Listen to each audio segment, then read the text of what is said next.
Poor girl wants to give her doll to the doctor in exchange for her mother's recovery. Millionaire breaks down. In the emergency room, a humble little girl offers her favorite doll as payment to save her mother who was hit by a car. A millionaire, upon hearing the patient's name, freezes before memories he'd rather forget. From that moment on, nothing will be the same, neither for him nor for the girl who changed everything with a gesture. If this story interested you, don't forget to subscribe to our channel and tell us which city you're watching from. We continue. I promise this will be the best story you'll ever hear in your life. The sun hadn't even risen when Lily woke up that morning. At 5 years old, she was the first to wake in the small apartment in the housing project on the east side of Chicago. She watched her mother, Hannah, sleeping deeply on the mattress next to hers. For weeks she'd been working 2 jobs, leaving before dawn and returning late at night just to ensure there was food on the table. Lily got up silently and went to the window. From there she could see the city's movement beginning. She looked at the still dark sky and made the same wish she made every morning, that her mother could rest a little longer. But she knew that in minutes the alarm would sound and Hannah would rush out to the bus stop. In the kitchen, the little girl tried to reach for a mug to prepare coffee for her mother, as she had seen Hannah do hundreds of times. She couldn't reach. Frustrated, she dragged a chair over and climbed on it. That's when she noticed the cabinet was almost empty. Just a few packages of pasta, a little coffee and half of yesterday's bread roll. The alarm went off. Lily ran back to the mattress and pretended to sleep. She watched through half-closed eyes as Hannah got up with difficulty, stretched her, saw back and walked to the bathroom.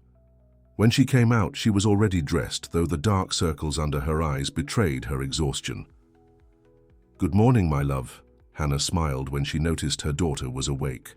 "Did you sleep well?" Lily nodded, sitting up on the mattress. "Mom, I wanted to make coffee for you, but I couldn't reach." Hannah hugged her tightly. "You're my most precious helper, you know that? But you don't need to worry about that. I'll grab coffee at the bakery before going to work."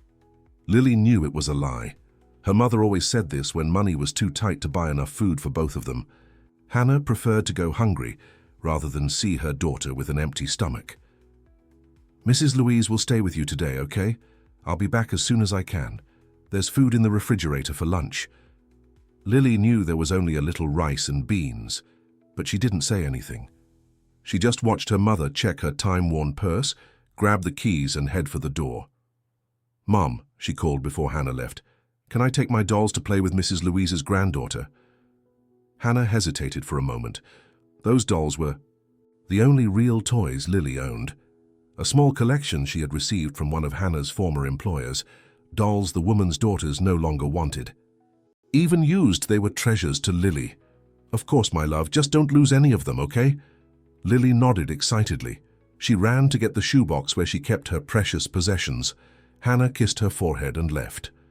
Lily remained alone, arranging the 5 dolls in the box, talking to them as if they were her closest friends. 2 hours later, Mrs. Louise came to get her. The 60-year-old woman lived in the same housing project and took care of Lily and other children while their mothers worked. In her small but always clean apartment, Lily spent her days playing, drawing and learning small lessons that the neighbor liked to teach. That afternoon, while playing in the building's hallway with Julie, Mrs. Louise's granddaughter, Lily, heard an ambulance siren approaching. Something inside her tightened, a premonition she couldn't explain. She saw several neighbors running toward the street, with Mrs. Louise among them. She grabbed her box of dolls and followed the woman, with Julie right behind.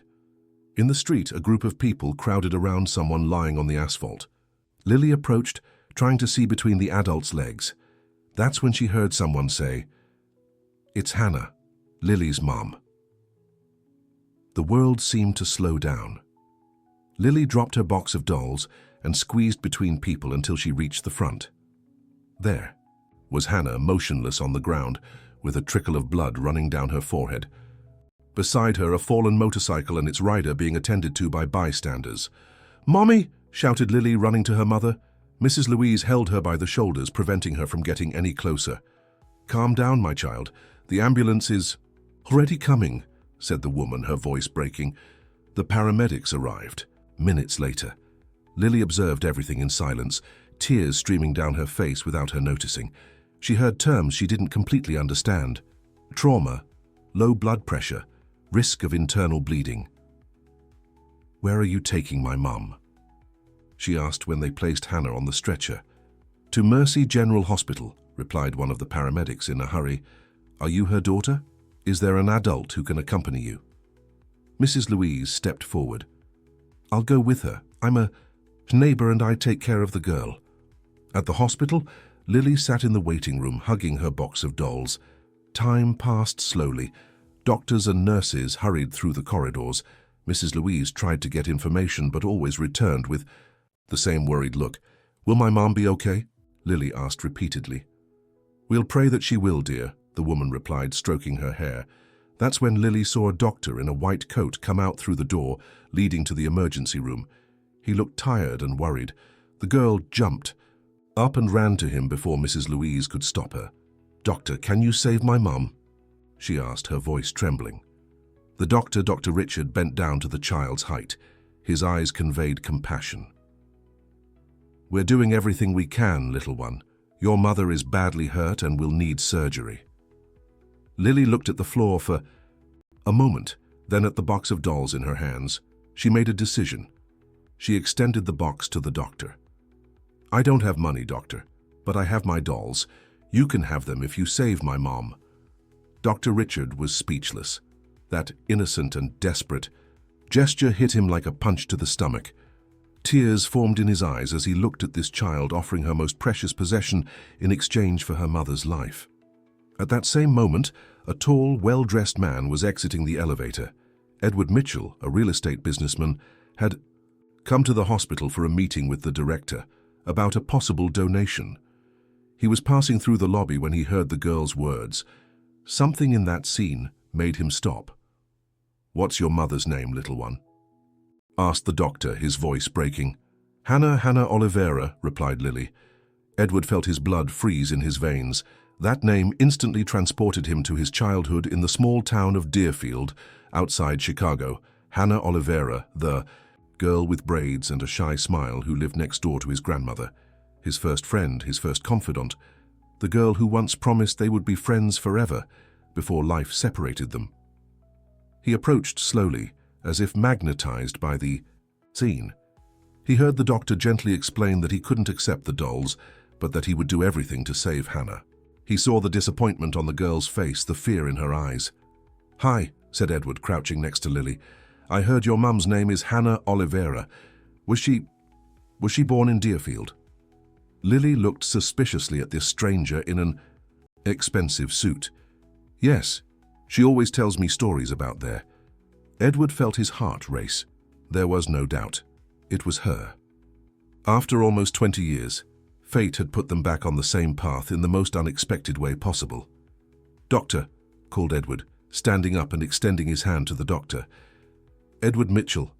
I'm a childhood friend of Hannah's. I just found out what happened. Please, what does she need? I'll cover all treatment costs." Dr. Richard explained the seriousness of the situation. Hannah needed urgent surgery, but there were bureaucratic complications with public health insurance that could delay the procedure. Edward didn't hesitate. He took out his phone and made a few calls. In minutes, he unblocked all administrative obstacles. Meanwhile, Lily watched him with a mixture of hope and curiosity. "Do you really know my mum?" she asked when he hung up the phone. Edward smiled, bending down again to her height. "I did a long time ago. We were children like you, and now I'm going to do everything to help her." For the first time on that terrible day, Lily felt that maybe, just maybe, things could be all right. 3 days passed. Hannah remained in the ICU unconscious, while doctors did everything to stabilize her after surgery. During this time, Edward didn't leave the hospital. He set up in a private suite he arranged for Hannah and transformed the anteroom into his makeshift office. Meetings were cancelled, trips postponed, and his personal assistant received explicit instructions. Nothing was more important than monitoring Hannah's recovery. Lily, who initially looked at Edward with distrust, now followed him through the hospital corridors. Mrs. Louise had to return home to care for other children, but Edward made sure the little girl was not alone for even a minute. He hired a social worker to stay with Lily during the night, but during the day he took on the responsibility himself. "Why don't you leave like the others?"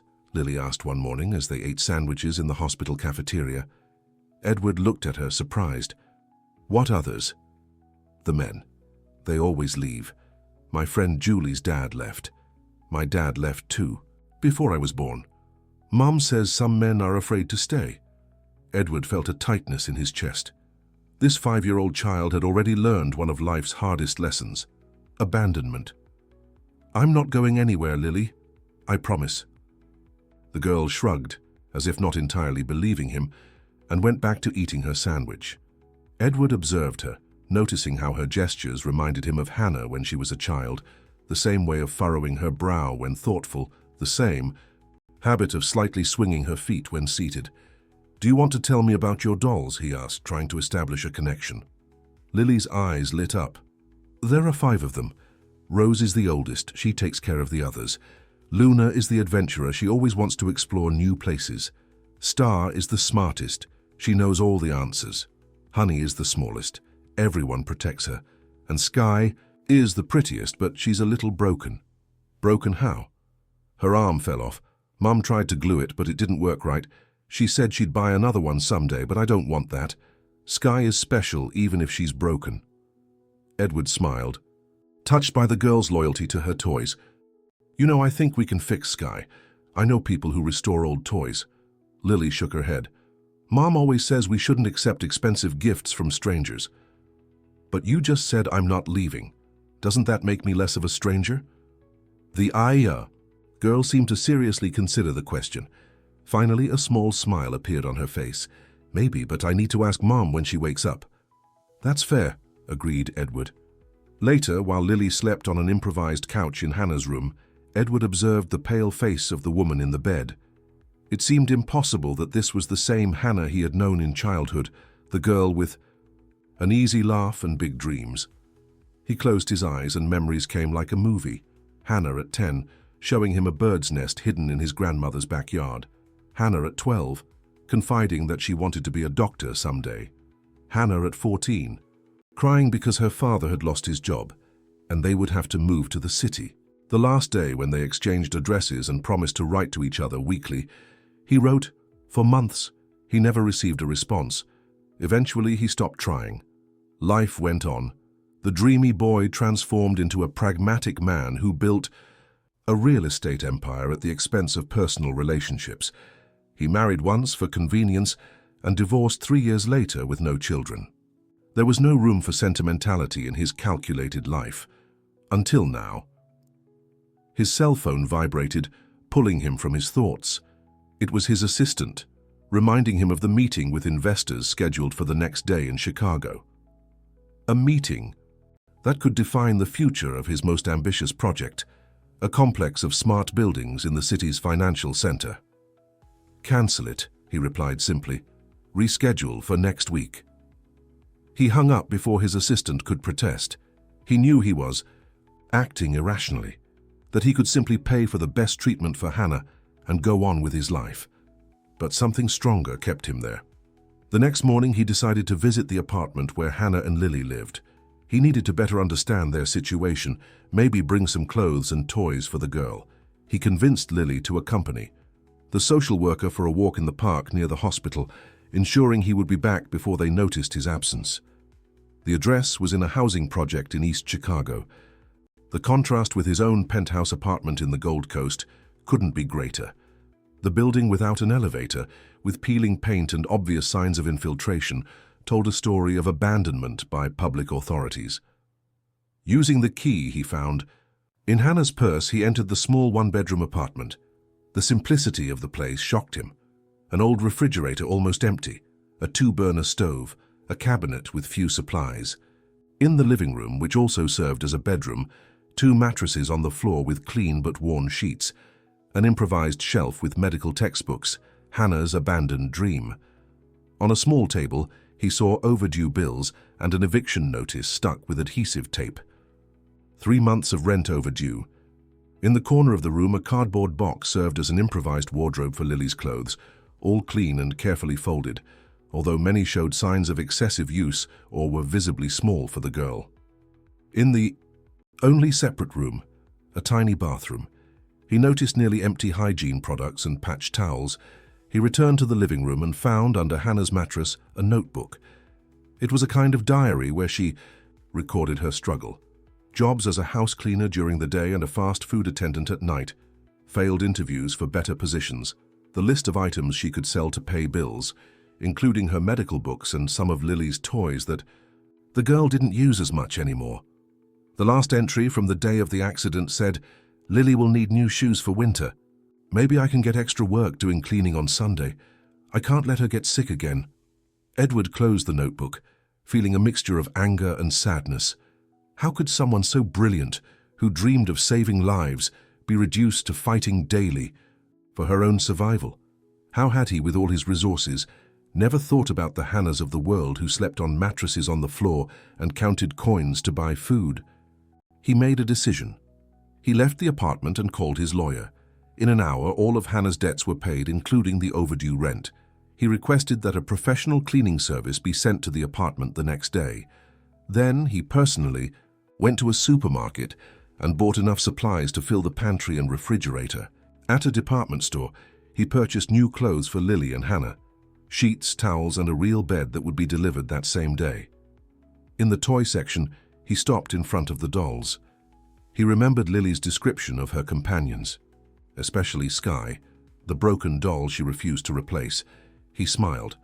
Instead of buying a new one, he sought out a specialized shop that restored antique dolls.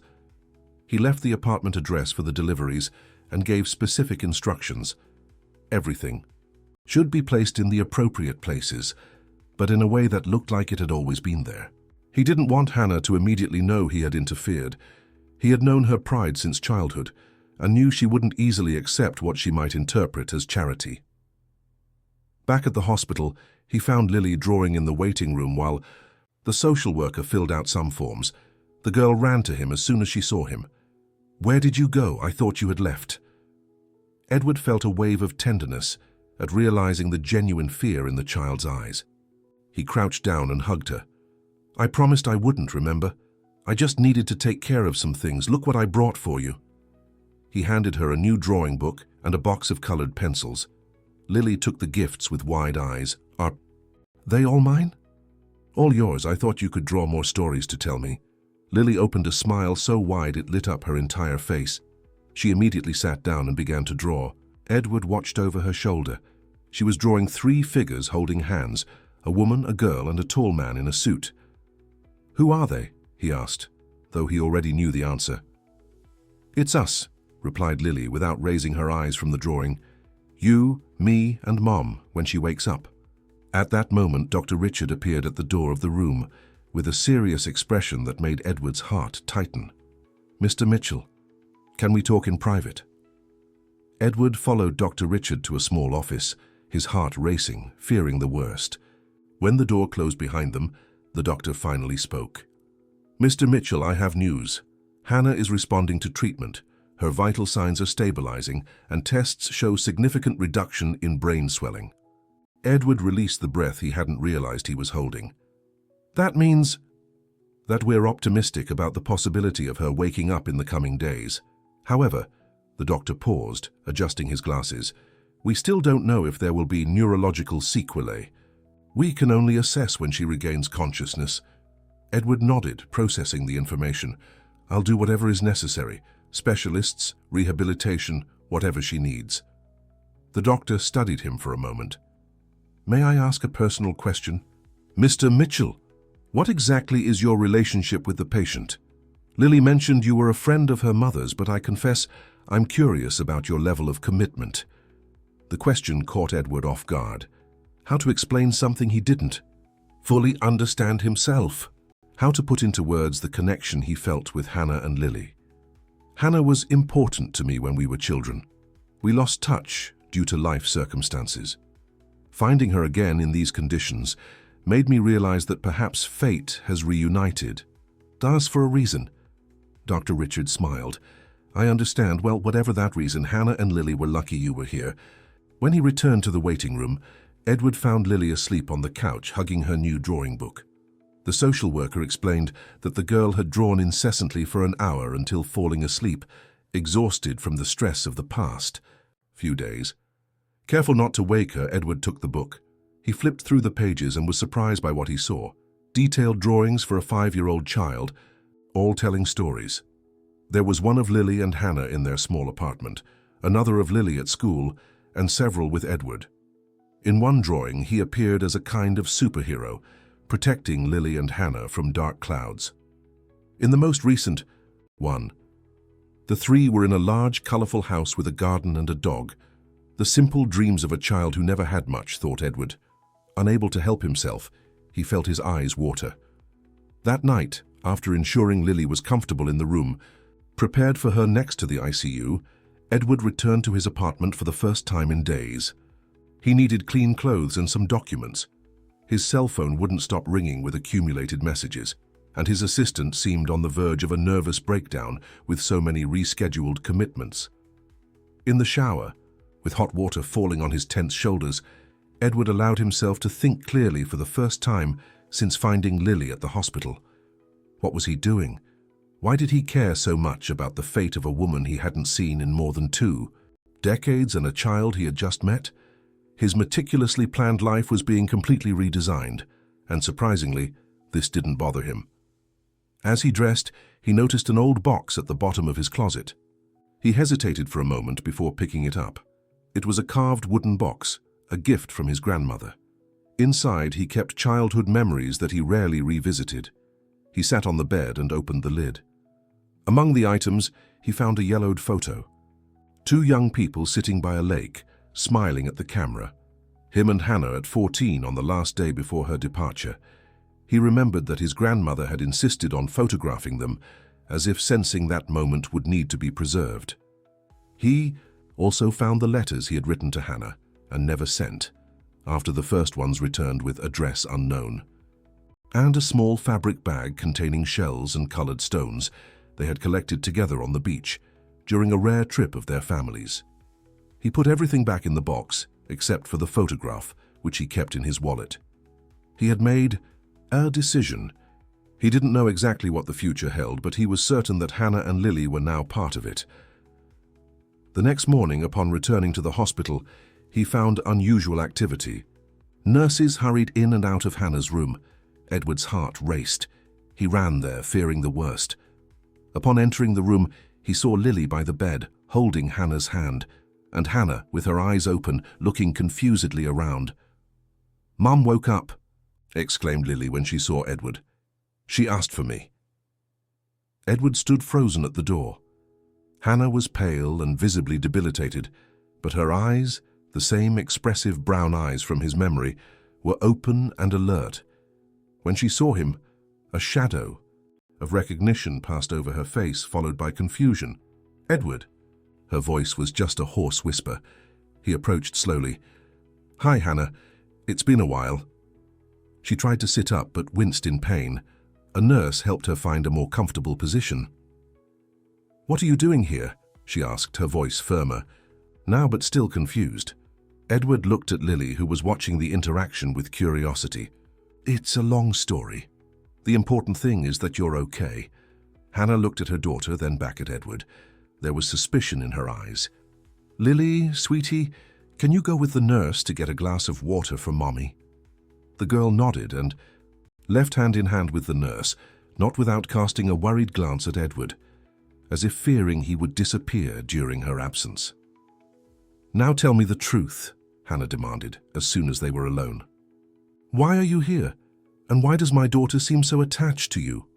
Edward briefly explained how he found Lily at the hospital, how he recognized Hannah's name, and decided to help. He told her about the days he took care of Lily, while Hannah was unconscious. "And you paid for all this?" she asked, looking around the luxurious private room. "Don't worry about that now. The important thing is your recovery." Hannah closed her eyes for a moment. When she reopened them, there was a mixture of gratitude and discomfort in her gaze. "Thank you for taking care of Lily. But I can't accept this. We can't pay, and I don't want to owe anyone anything. You don't owe me anything, Hannah. Consider it a favor from an old friend. Friend? She gave a bitter laugh that soon turned into painful coughing. We were children, Edward. After I moved, you never got in touch. Edward frowned. I wrote to you for months. I never received a response. It was Hannah's turn to look confused. Impossible. I waited for your letters for so long. My father said you had probably moved on, that people like you don't maintain friendships with people like us. The realization hit Edward like lightning. Hannah's father, a proud and bitter man, had probably intercepted the letters, the same man who had lost his job at the factory owned by Edward's family. Hannah, I swear I wrote. I still have the letters that returned. She studied him for a long moment, as if trying to decide whether to believe him. Before she could respond, Lily came running back with a glass of water, followed by the nurse. Mom, you'll like Edward. He tells stories, bought me colored pencils, and promised he won't leave like other men.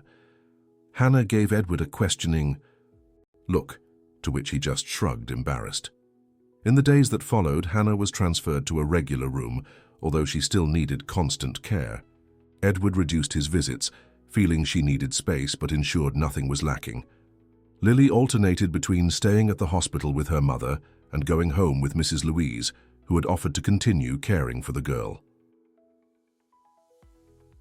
It was on one of these nights when Lily was with the neighbor that Hannah finally had the courage to ask, "What happened to our apartment? Lily mentioned you were there." Edward hesitated. He knew this moment would come. "I wanted to make sure everything was in order for when you return." "And what does that mean exactly?" "It means I paid the overdue bills and maybe bought some things you needed." Hannah closed her eyes, taking a deep breath. "You had no right." "I know, but I couldn't help it. I saw how you lived, read your diary." "You read my diary?" she interrupted, indignant. "Not intentionally. I was trying to understand your situation. I saw the bills, the eviction notice. What did you expect me to do? Let you and Lily return to an apartment without food, about to be evicted?" Hannah looked away, silent tears streaming down her face. "You don't understand. I've spent my entire life fighting not to depend on anyone, to give Lily a dignified life, even if simple. And then you show up after 20 years, and in a few days transform everything with your money. How do you think that makes me feel?" Edward sat in the chair next to the bed, exhausted. "I didn't do it to humiliate you, Hannah. I did it because I care about you, about Lily. Why, we're nothing to you." He raised his eyes, meeting hers. "Maybe I'm trying to make up for not being there when you needed me. Maybe I'm trying to understand how our lives took such different paths. Or maybe, just maybe, I realize that all the wealth I've accumulated means nothing if I can't use it to help people who matter." Hannah studied him in silence for a long moment. Finally, she whispered, "What do you want from us, Edward?" "Nothing, I just want to help. When you leave here, you'll have options. You can accept a job at my company, a real job, suited to your training, not charity. Or I can help you find something elsewhere.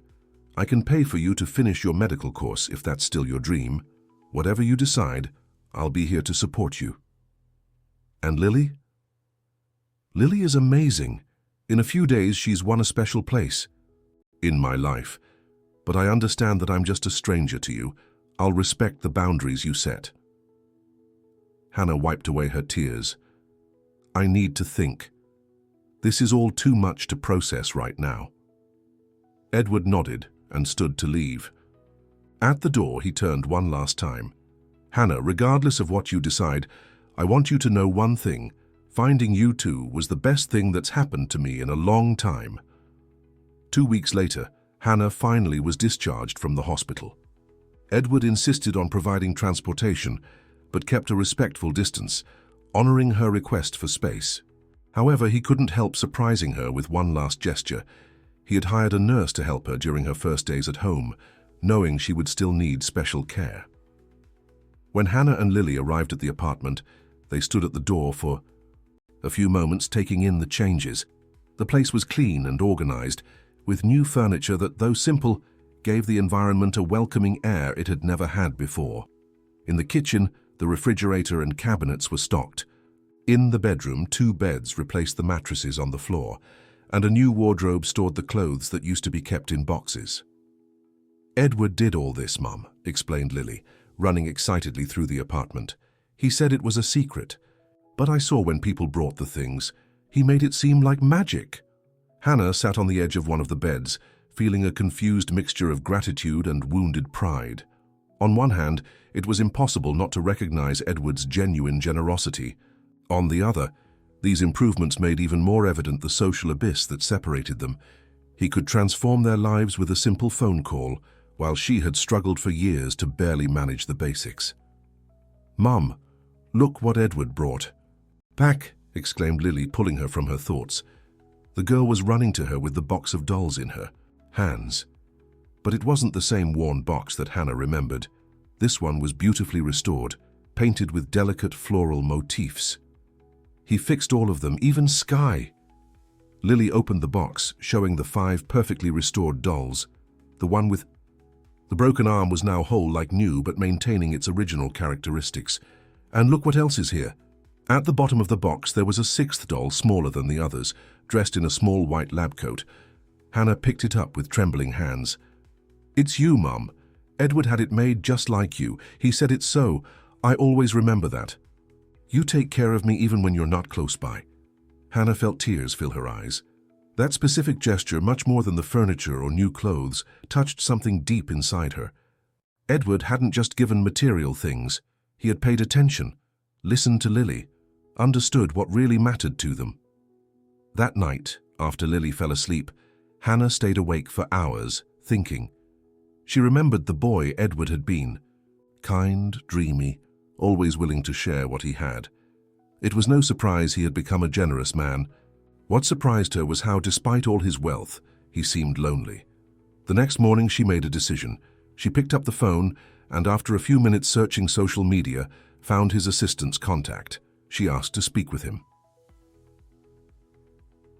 2 hours later, Edward was knocking at her door, looking anxious and hopeful at the same time. "You called," he said, as if he couldn't believe it. Hannah nodded, inviting him in. She offered coffee, which he accepted more out of courtesy than desire. Sitting at the kitchen table, she finally spoke. "I accept the job." Edward couldn't hide his smile. "Really?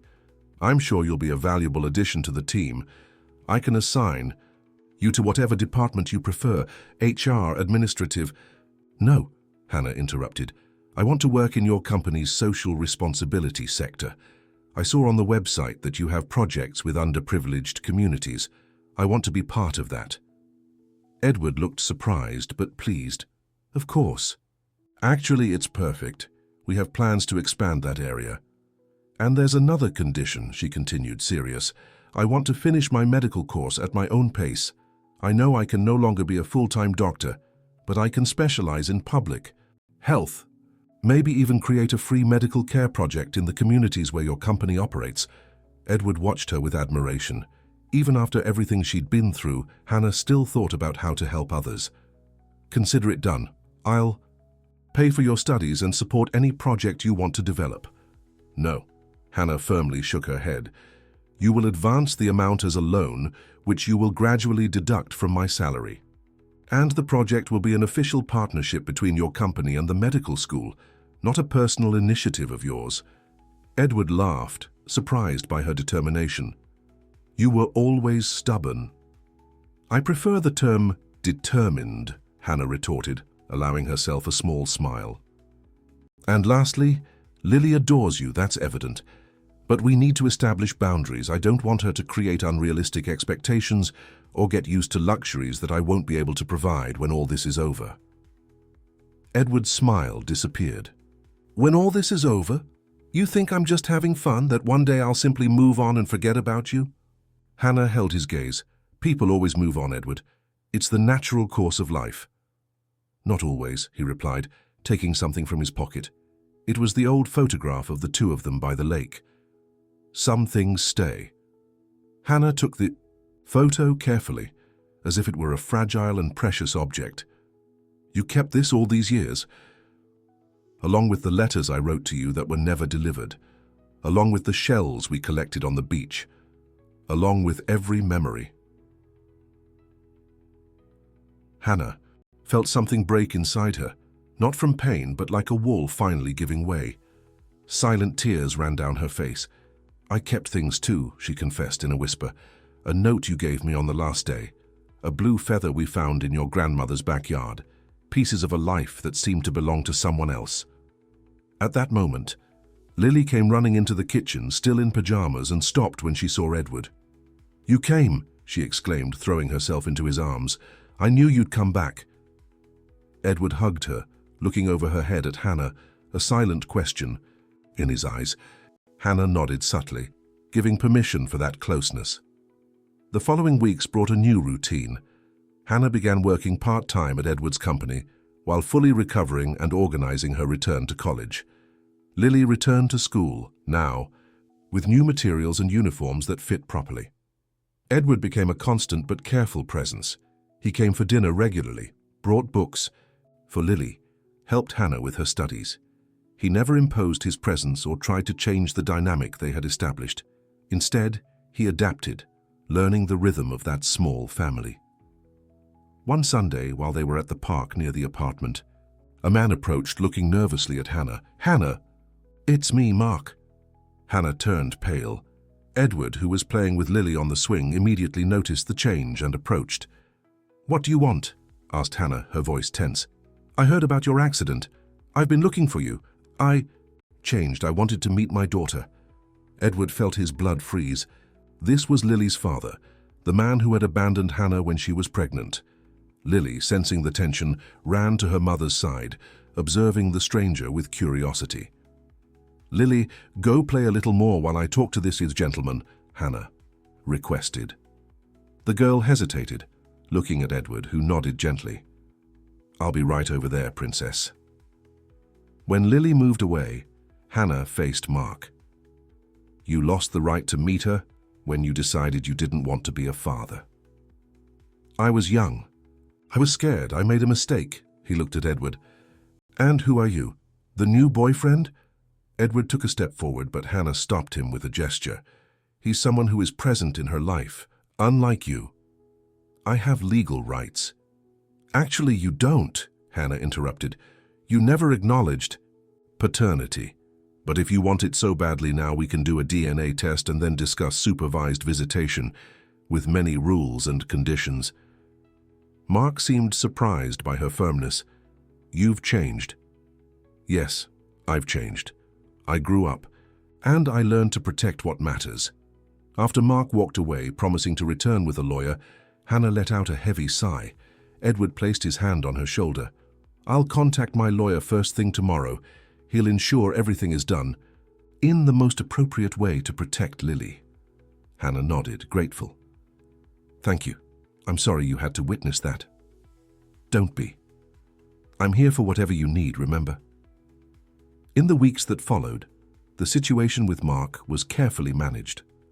Our test confirmed paternity, and an agreement was established. He could visit Lily in a neutral environment, always supervised, starting with short meetings, so the girl could gradually get used to his presence. The first meeting was disastrous. Lily, normally talkative and animated, remained silent, clinging to Hannah's hand. When Mark tried to give her a gift, an expensive and flashy doll, she refused, saying she already had dolls that she loved. On the way back home, Lily finally spoke. He doesn't feel like my dad. I don't feel anything. Hannah hugged her. Sometimes it takes time to get to know people, sweetheart. But I met Edward on the same day and already knew I liked him, replied Lily with the simple and direct logic of children. Hannah didn't know what to answer. That observation, so innocent, illuminated something she had been feeling, but dared not name. That night, when Edward came for dinner, as he regularly did, Hannah found the courage to ask something that had been bothering her. Why are you doing all this?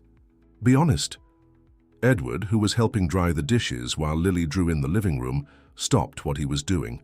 Because I finally found something that money can't buy, but that's worth more than everything I own. And what would that be? He smiled with a vulnerability she rarely saw. A place to belong, a chance to be part of something real. Hannah felt her heart race. "Edward, You don't need to say anything," he gently interrupted her. "I know we're still reconnecting, that there's a lot to resolve. I have no expectations beyond being able to be present." Hannah shook her head, smiling. "For someone so successful in business, you're sometimes terrible at understanding signals." Before he could respond, she approached and, for the first time since they reconnected, hugged him. A simple hug, but one that said everything words couldn't express. 6 months passed. Life found a new rhythm. Hannah thrived in her work in the social responsibility area of the company and had resumed her medical studies with renewed enthusiasm. Lily flourished in school, now more confident and secure. Her relationship with Mark remained distant but cordial. He had realized that building a bond would take time and seemed willing to wait. Edward, in turn, surprised everyone, including himself, by changing his priorities. He delegated much of his executive responsibilities to dedicate himself to social projects, especially those related to health and children's education. Together, he and Hannah were developing a scholarship program for medical students willing to work in underprivileged communities. On a sunny Sunday afternoon, the three were at the park, their weekly ritual. Lily ran ahead, occasionally stopping to show some discovery. A colorful leaf, an ant carrying food, a natural design formed in the clouds. "She sees beauty in everything," commented Hannah, watching her daughter with pride. "She learned from you," replied Edward, gently holding her hand. They sat on a bench while Lily played nearby. The girl had brought her drawing book and was working concentratedly on some new creation. "Sometimes I wonder what our lives would be like if we had stayed in touch," reflected Hannah. "If the letters had arrived." "We probably wouldn't be here," replied Edward thoughtfully. "I wouldn't be the same man, you wouldn't be the same woman, and Lily wouldn't exist," completed Hannah. "Exactly. Perhaps the universe knew what it was doing, even when it seemed to have cruelly separated us." Hannah rested her head on his shoulder. "Too philosophical for a businessman. Your fault, you always made me think beyond the obvious." Lily came running to them, holding her drawing with pride. "I finished. It's for both of you." The drawing showed 3 figures holding hands, a woman, a girl, and a man. Above them, written in childish but careful lettering, it read, "Chosen Family." Edward felt a lump in his throat. Hannah had tears in her eyes. "Is it pretty?" asked Lily, anxious for approval. "It's perfect," replied Edward, lifting her onto his lap. "Absolutely perfect." Hannah moved closer, embracing them both. In that moment, under the Sunday sun, amid children's laughter in the background and the gentle wind rustling the tree leaves, they understood that some stories don't follow the expected path. Some get lost in detours, face storms, know the abyss. But perhaps, just perhaps, destiny has a greater plan, weaving meetings and reunions, offering second chances when we least expect them. Lily, the girl who offered dolls as payment for her mother's life, found much more than that. She found a family. Hannah, who spent years struggling alone, discovered that accepting help didn't mean losing independence but gaining partnership. And Edward, who built an empire but lived in an empty tower, finally found the home that money could never buy. That night, when Lily was already asleep, Edward and Hannah sat on the small balcony of the apartment, looking at the stars, the same ones they observed as children, lying in his grandmother's backyard. "You know what Lily asked me today before going to sleep?" commented Hannah. "What?" "If we could transform chosen family into real family." Edward looked at her, his heart racing. "And what did you answer?" Hannah smiled, intertwining her fingers with his. "That some choices are so strong they are born already true." And there, under the starry Chicago sky, they sealed with a kiss the promise they had made as children, without knowing, to be together somehow against all odds. The girl who offered dolls had unknowingly rebuilt much more than a family. She had restored faith in a love that, like the stars above them, only seemed distant, but never stopped shining. Dear listeners, we hope that the journey of Lily, Hannah and Edward has touched your hearts. To discover more moving stories like this one, we've prepared a special playlist that you can access by clicking on the link on the left. If this narrative stirred emotions in you, don't forget to subscribe to our channel, leave your like and share it with those who also appreciate stories that celebrate love and overcoming. Each day, we bring new stories that explore the beauty of human connections and the power of second chances. Leave in the